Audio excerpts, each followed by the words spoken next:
Voilà. Donc, Bezat Hashem, ce soir, on va commencer le premier chapitre. On a eu une longue introduction.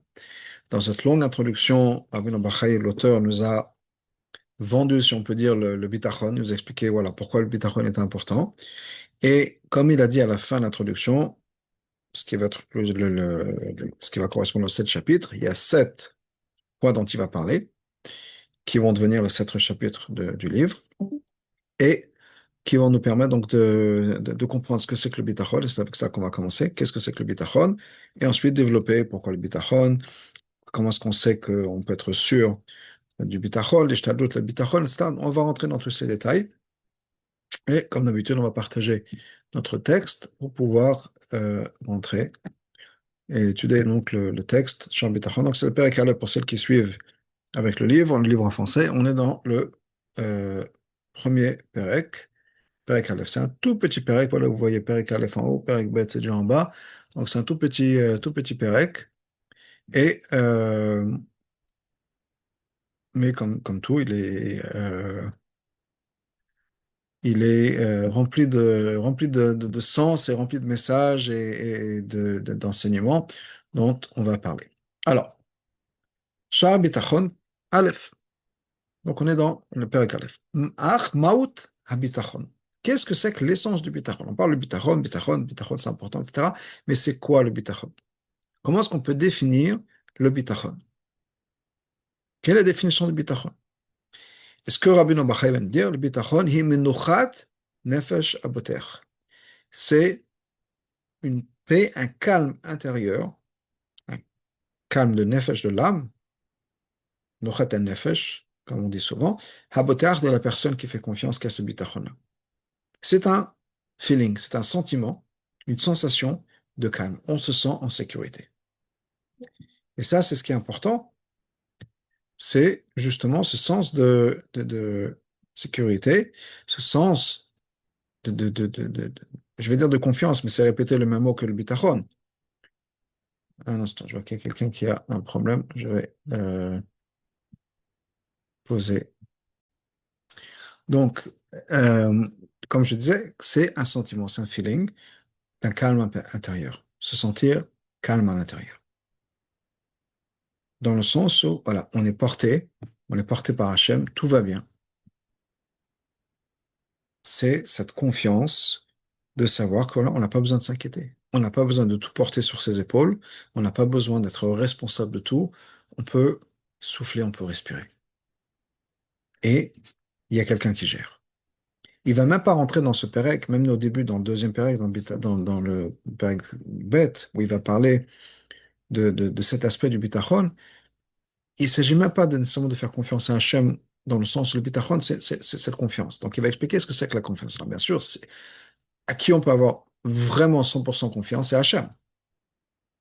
Parce que c'est Hachem qui gère tout. Donc on peut faire confiance, je sais pas, on peut faire confiance à son mari, ou on espère de pouvoir faire confiance à son mari, mais le mari ne gère pas tout.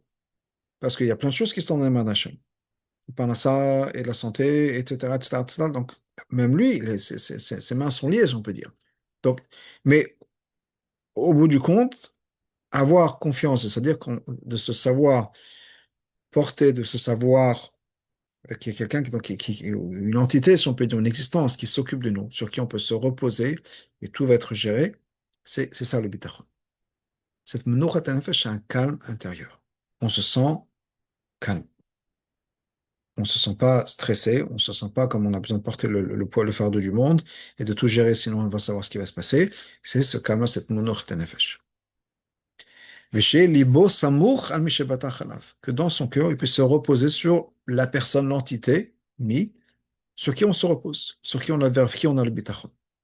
Et sur quoi on se repose? Chez Yaaseh, à Tov Anachon Lo Benyan Asher alav. Que cette personne-là, cette entité, cette existence, va faire Hatov Anachon Lo, va faire ce qui est bon et ce qui est droit, ce qui est correct pour la personne. Asher alav, sur la personne sur qui je me repose, dans le sujet, sur le point sur lequel je me repose. Kefi Chalto Vedato, en fonction de la capacité et la compréhension de Machem Effectivato, de la personne comprend ce qui est bien. C'est-à-dire que j'ai confiance en quelqu'un. Et je sais que cette personne-là va faire ce qui est bon pour moi et ce qui est bien pour moi et ce qui est correct pour moi. En fonction de ce que la personne va comprendre pour moi, en fonction du bien que la personne veut me faire.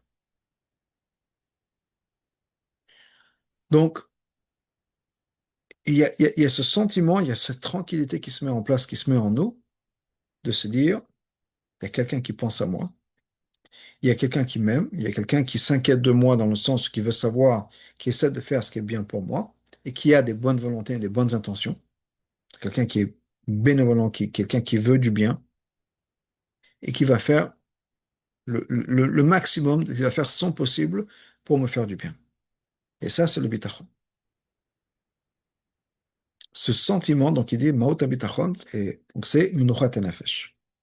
Et ce qu'il va nous expliquer plus tard, parce que j'ai parlé dans un couple, j'ai parlé de se reposer sur son mari, mais ce qu'il va expliquer plus tard, c'est qu'en fait, on peut se reposer vraiment sur personne. Je l'ai dit tout à l'heure, parce que c'est Hachem qui gère tout. Donc, oui, on peut avoir un certain sentiment de bitachon, au sens ou une attente. Des fois, c'est un sentiment que voilà, je suis porté, je suis soutenu, j'ai pas besoin de m'inquiéter de tout. Ou des fois, il n'y a pas. Mais qui est ou qui est pas, c'est important de comprendre qu'au bout du compte, tout est dans les mains d'Hachem. Et je dirais même que la personne que j'ai en face de moi qui ne gère pas, c'est aussi dans les mains d'Hachem. Et j'ai besoin d'avoir moi ce bitachon, c'est-à-dire ce travail interne, que Hachem m'a mis dans cette position. Et j'ai la vie que j'ai, et j'ai le mari que j'ai la famille que j'ai, etc. Mais tout ça, ça m'est donné par Hachem qui ne veut que mon bien et qui ne cherche que de me faire bien. Et il gère à 100%. J'ai pas besoin de m'inquiéter. On verra ça dans le péripète. J'ai pas besoin de m'inquiéter. J'ai cette menuchat nefesh. Donc c'est encore une fois, le bitachon, pour le redire encore une fois, le bitachon, c'est un sentiment de menuchat nefesh. Un calme intérieur, une paix intérieure. Alors on pose la question, quel est le juste milieu entre le kéli qu'on doit faire et ce que Hachem gère? On va voir ça plus tard. Il y a un chapitre qui est dédié à ça. Donc on verra ça un peu plus tard. Mais je crois que la réponse, pour l'instant, encore une fois, on verra ça plus dans le détail, mais la réponse pour l'instant, c'est la mnuchat nefesh. Je gère parce que c'est ma responsabilité de gérer, pas parce que je m'angoisse. Qu'est-ce que je veux dire par responsabilité? J'ai un travail. On avait donné cet exemple dans un des shiurim, peut-être la semaine dernière ou il y a 2 semaines. Je suis un employé, de 9 à 5, je fais mon travail.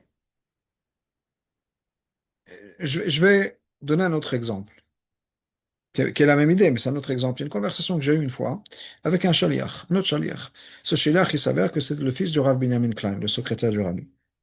Il est shaliach, dans l'état ça m'échappe, du Tennessee, ok, dans la ville de Memphis au Tennessee. J'ai une conversation avec lui, on marchait sur Kingston, on allait au 770 ensemble, et on parlait de programmes, etc. Et on parlait, quoi, qu'est-ce qui se passe quand on fait un programme et on investit, on se tue dans le programme, etc. Il y a une personne qui arrive, 2 personnes. D'une certaine manière, le programme, c'est la catastrophe, on n'a pas de réussite. Et il me dit, mais quel est le problème? C'est pas mon programme. Moi, je suis le shliach du Rabbi. Je fais mon travail, dans le sens où j'ai été censé organiser un programme. Je sais que je me suis donné à fond. Je sais qu'on a fait la publicité. Je sais qu'on a fait un programme qui était super. Le résultat, c'est pas dans mes mains. Imaginons que voilà, le rabbi me dit voilà, il appelle son secrétaire, on dit voilà, j'ai besoin de faire ci, ci, ci et ci et ça. Ok, on fait ci, ci et ci et ça. Après, si on peut dire, notre travail, peut-être qu'un rabbi, c'est pas un bon exemple, mais ce qui se passe derrière, c'est pas mon problème. Moi, j'ai fait mon travail à 100%, à 110%. Ok. Qu'il y a une personne qui soit venue, qu'il y a 1000 personnes qui soient venues, quelle différence pour moi? Alors, si je parle de ma satisfaction personnelle ou de mon angoisse personnelle, parce que ça va être ça va être raté, ça va être qu'est-ce que les gens vont dire, j'ai investi tellement, je suis déçu. Dans ce cas-là, si je prends ça sur moi, je vais m'angoisser, ce qui est normal. Mais si je dis, moi, j'ai fait mon travail, le reste, c'est pas mon problème. Je suis employé, je travaille pour le Rabbi, je travaille pour Hachem. Il n'y a pas d'angoisse. Donc, c'est pas nécessairement que le travail va être fait de manière différente. C'est comment moi je me sens à l'intérieur. Est-ce que je le fais? Parce que si je le fais pas, il n'y a personne d'autre qui va le faire, ce ne sera pas géré, etc. Et j'ai une angoisse, bien je le fais parce que c'est ce qu'il faut faire, c'est normal. J'ai mon travail à faire, j'ai ma boda, j'ai mes tableaux, tout ça. Donc voilà, je fais mon travail. Mais il n'y a pas une angoisse derrière, parce que au bout du compte, c'est pas moi qui suis responsable, c'est Hachem qui est responsable. Donc je pense, et c'est pour ça que le rabbin Bachai, c'est comme ça que je le comprends, on commence avec cette idée que c'est un sentiment de calme et de paix intérieure. Ça ne veut pas dire que je ne vais pas travailler, ça ne veut pas dire bitachon, ça veut dire je fais rien, je suis sur le canapé, je regarde la Coupe du Monde. Non, bitachon, ça veut dire je fais mon travail, mais je m'angoisse pas. Il n'y a pas ce fardeau émotionnel ou cette angoisse, ce poids, ce nœud à la gorge, ce nœud à l'estomac, en fonction de là où vous avez la tension. Des fois, c'est dans les épaules, des fois, c'est dans l'estomac, des fois, c'est dans la tête, un mal de tête. Il n'y a pas cette tension-là. On est tranquille. Il n'y a pas de pourquoi moi et pourquoi ça m'arrive à moi et pourquoi je suis tombé sur ça. Il n'y a pas. Tout ça, je suis calme. J'ai une paix intérieure. Et voilà, j'espère avoir répondu à ça. Encore une fois, il y a un chapitre qui va être dédié sur ça, mais pour l'instant, dans cette optique de ce qu'il explique comme il est bitachon, c'est ça surtout. C'est cette paix intérieure où même si je dois faire du travail, même si je dois faire beaucoup de travail, et je travaille dur, mais j'ai pas une angoisse derrière, une responsabilité qui me paralyse. Donc ça, c'est la première chose. Ce qu'il dit ensuite, c'est la chose suivante. Avalikar asher bavo ya bitachon min haboter. Mais l'essentiel, pour lequel il doit y avoir le bitachon, mais la beauté de la personne qui a fait confiance, qui fait confiance. Vemi paked, et si ça sera absent, lo imatza bitachon, il n'y aura pas de bitachon. Ou chez libo batouar, c'est qu'il est dans son cœur confiance. Vemi shiftach bo, dans la personne en qui vous avez confiance.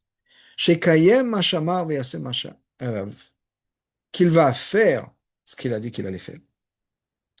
Qu'il va, c'est kayem, donc il va accomplir ce qu'il a dit qu'il allait faire. Et qu'il va dire masharav sur lequel, la chose sur laquelle il s'est engagé. Veyarshov alavatov, et qu'il va penser du bien sur la personne. Même sur des choses dont on n'a pas parlé. Velo rêve sur des choses sur lesquelles on ne s'est pas engagé. Asao, qui va faire des choses de manière généreuse et avec chesed.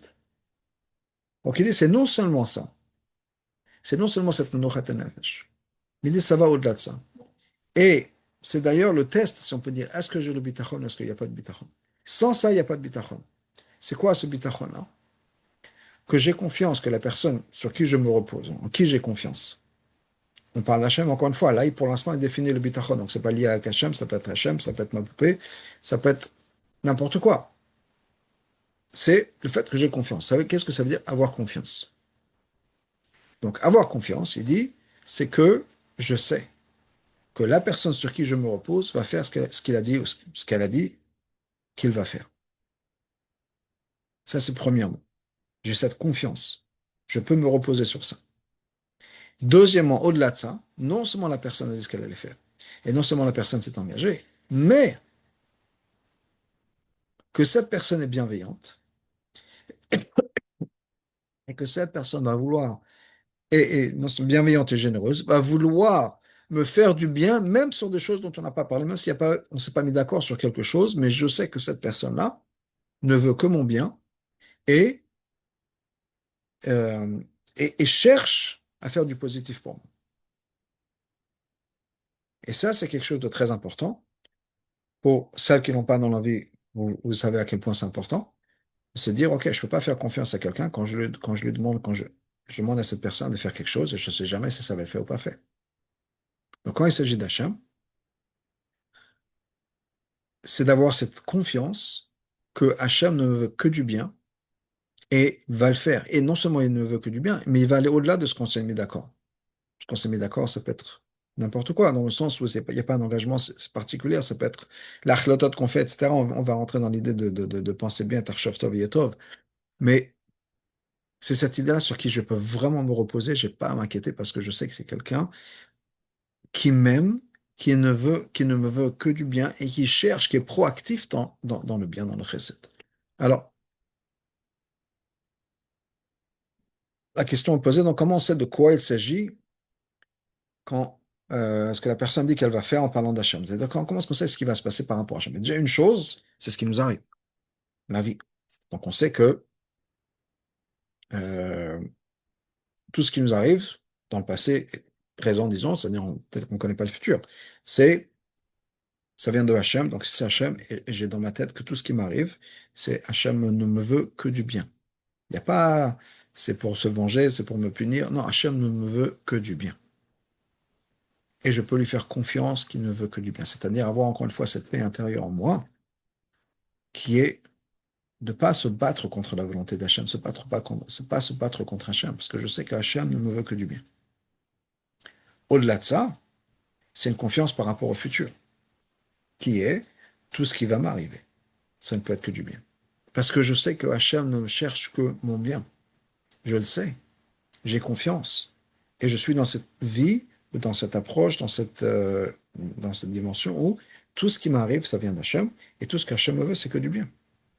Et ça, si j'ai pas ça, nous dit le Rabbeinu Bachai, il n'y a pas de bitachon. On ne peut pas parler de bitachon si je n'ai pas 100% confiance de manière absolue dans le fait qu'Hachem me veut que mon bien. Bon, encore une fois, il n'a pas parlé d'Hachem. Mais la personne sur qui je me repose ne veut que mon bien. Et si j'ai pas ça, si j'ai pas cette confiance, je ne peux pas être en confiance. Parce que qu'est-ce qui va se passer si autour du nom, au coin, je tourne le coin et je vais me prendre une claque. On n'est pas en sécurité. Parce que quand on sait jamais quand ça va tomber, quand on sait jamais ce qui va nous arriver. Ok. On en parlait plusieurs fois dans le couple. Mais si je sais que j'ai quelqu'un en face, je sais jamais quand il y aura un éclat de colère, je sais jamais s'il va le faire, s'il va pas faire. On peut pas être rassuré. On peut pas être calme. Et on peut pas avoir du bitachon donc, dans ces mots-là. Si on peut pas savoir, on se dit, OK, je peux me reposer, je sais que ça va être fait. Non. Parce que même les moments où ça va être fait, mais on ne sait pas ça à l'avance. Donc on ne sait jamais. Donc on peut jamais être calme, on peut jamais être reposé. On est toujours avec une haute tension. On est toujours nerveux, on est toujours tendu parce qu'on ne sait jamais ce qui va se passer. Oui, peut-être que ce sera fait, mais peut-être que non. Peut-être que tout va bien se passer, peut-être que la conversation va partir en cacahuète. Donc on peut jamais être calme s'il n'y a pas cette confiance absolue que cette personne-là va gérer. Elle va gérer avec amour et ne cherche que mon amour. Maintenant, ça marche dans l'autre sens aussi. C'est que on crée sa réalité. Il y a cette idée, elle est vraie par rapport aux gens et elle est vraie par rapport à Hachem. Qu'est-ce que je veux dire par cette réalité? Cette réalité qui est que Maïm Apanim, Alapanim, Ken Leva Adam El Adam. De la même manière que l'eau reflète le visage qu'on met dedans, la même chose le cœur d'une personne par rapport à une autre. C'est-à-dire qu'il y a, et c'est vrai par rapport à Hachem aussi, c'est l'idée de Tarshov Tov Yetov, de penser bien, d'avoir des pensées positives qui amènent du positif. Dans le sens où quoi? Par rapport aux gens, c'est vrai, et dans Bitachon, Hachem, il y a cette même idée-là. Il y a un passage dans Télim qui dit Hachem tzilcha, Hachem est ton ombre. Le Baal Shem Tov explique c'est de quoi Hachem est ton ombre. C'est-à-dire que de la même manière que notre ombre suit nos actions, je bouge mon bras droit, ben c'est le bras droit de mon ombre va bouger. Je bouge mon pied gauche, c'est mon pied gauche de mon ombre qui va bouger. La même chose par rapport à Hachem. Ce que j'investis, ce que je mets, va me revenir de l'autre côté. Mais c'est vrai dans n'importe quelle relation. C'est-à-dire que l'énergie que je projette va me revenir. Quand je pense positif, c'est-à-dire positif quoi? Quand je pense que j'ai en face quelqu'un, ok, on a un groupe de femmes, on va parler de mon mari. Donc j'imagine, voilà, mon mari m'aime, mon mari ne me veut que du bien. Donc quoi qu'il va arriver, ma réaction, ça va être quoi? Il n'a pas géré, pour X raisons. Il n'a pas géré comme je le voulais, ça a été fait de manière différente. Et qu'est-ce qui va se passer? Si moi, je suis convaincu, je suis bitachon, que il va gérer ce qu'il peut gérer, et de toute façon, quoi qu'il arrive, il fait ça avec amour, et il est bien intentionné, et il ne cherche que mon bien. Il y a quelque chose qui n'aura pas été géré. Comment je vais réagir? Avec amour et compassion. Ah, il n'a pas pu, il y a quelque chose qui s'est passé. Et même si je vais lui parler de ça va être un autre ton, une autre manière de parler.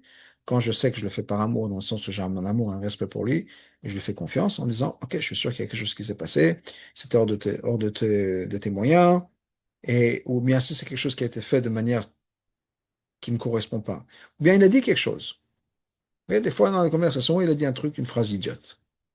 Mais si je sais que mon mari m'aime, alors qu'il a dit une phrase tordue, mais si je sais que ça vient d'une bonne place, si je sais que ça vient d'une place d'amour, qu'est-ce que je vais penser?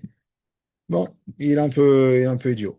Ok. Et il n'a pas géré. C'était idiot ce qu'il a dit, mais il pensait pas à ça. Il pensait pas de moi. J'ai pas besoin de me vexer.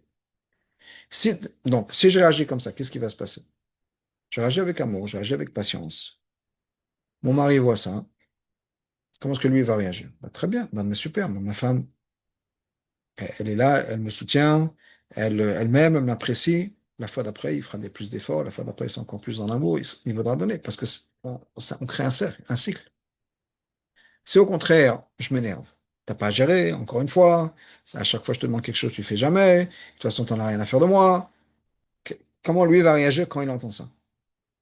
Ouais, t'as raison, de toute façon, t'es jamais contente, même si j'essaye de faire des efforts, bah, t'es jamais contente, bah, tu sais quoi, je ferai plus d'efforts, ça sert à rien de toute façon, parce que quoi qu'il arrive. Donc la fois d'après, bah, il fera pas d'efforts, ou il les fera avec à moitié, parce qu'il n'en a rien à faire, parce qu'il sait que de toute façon, quoi qu'il arrive, il sera créé dessus, etc. Donc pourquoi faire des efforts quand il y aura toujours un truc qui va clocher? Donc il détache. Donc, on crée sa réalité, c'est ça que je veux dire.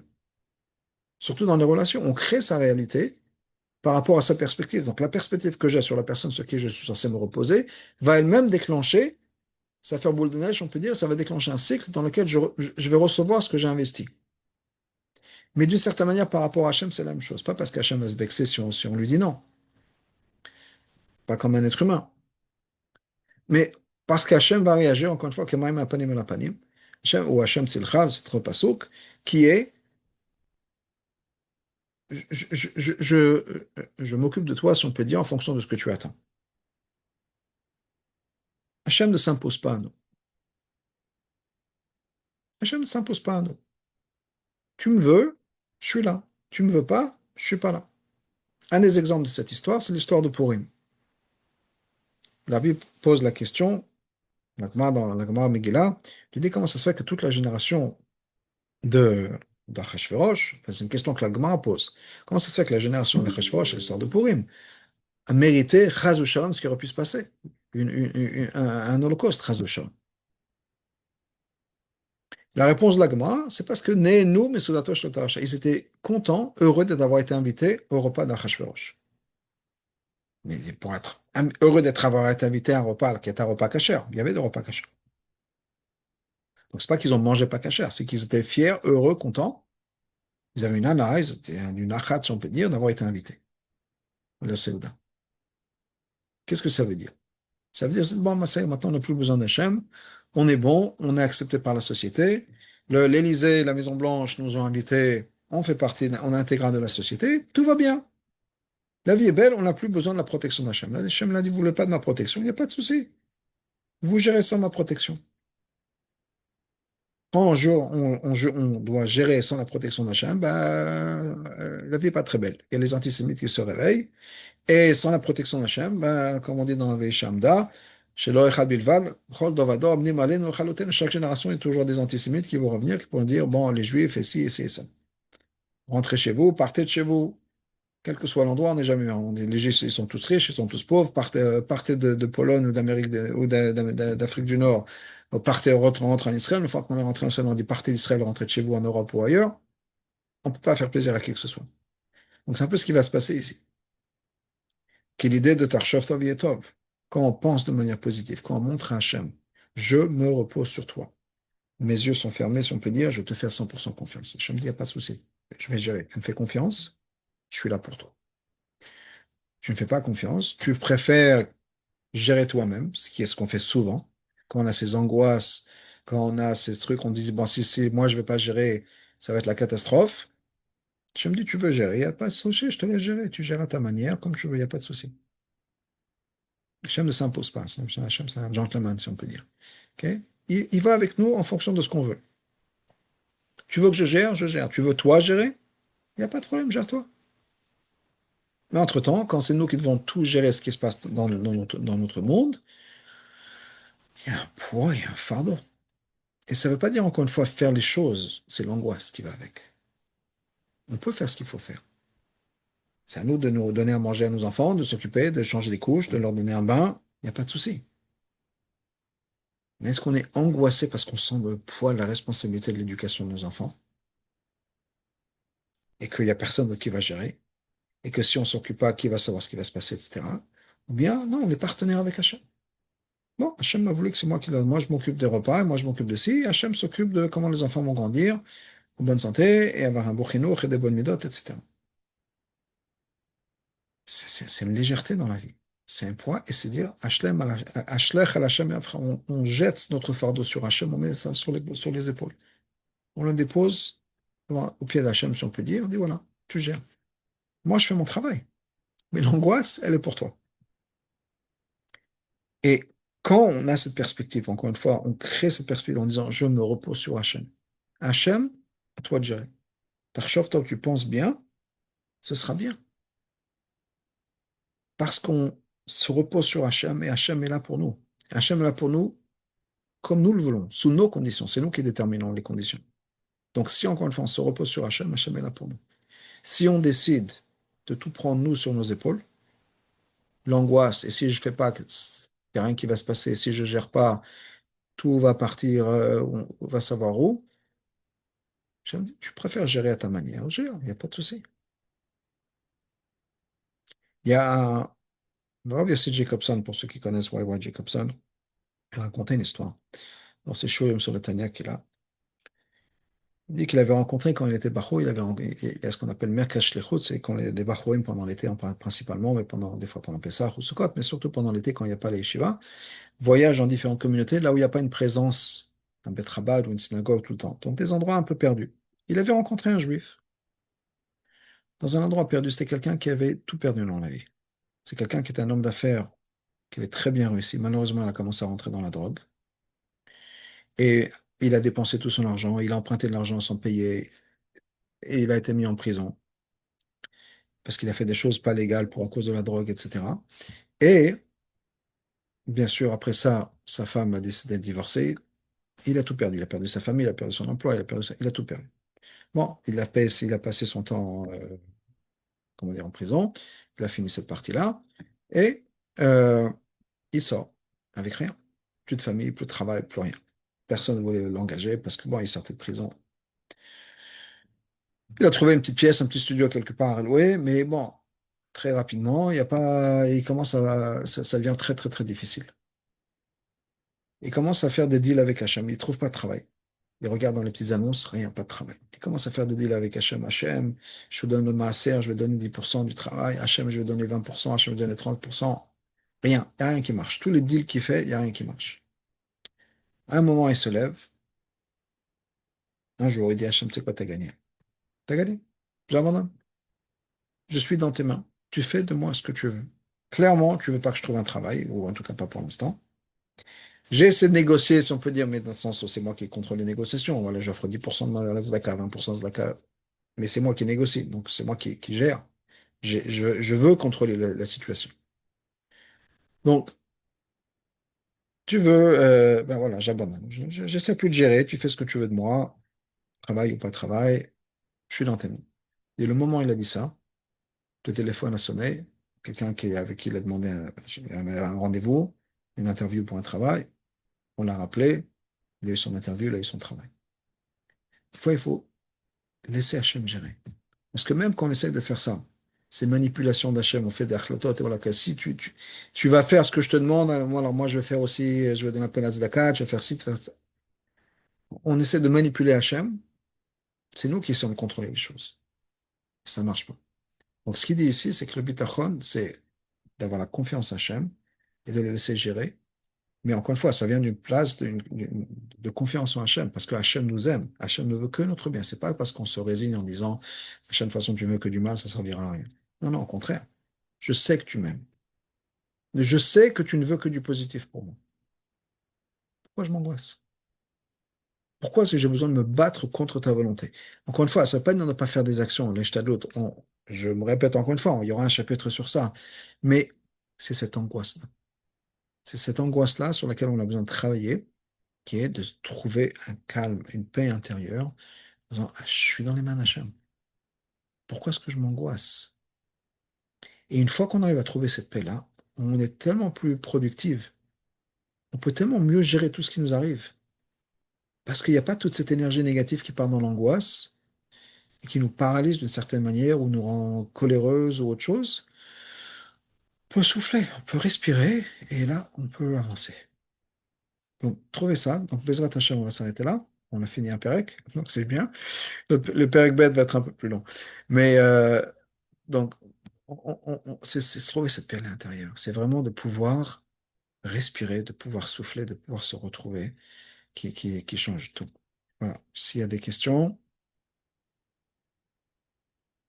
on va attendre encore une seconde ou deux. Non? OK. Alors, bonne soirée et la semaine prochaine, Bezrat Hashem.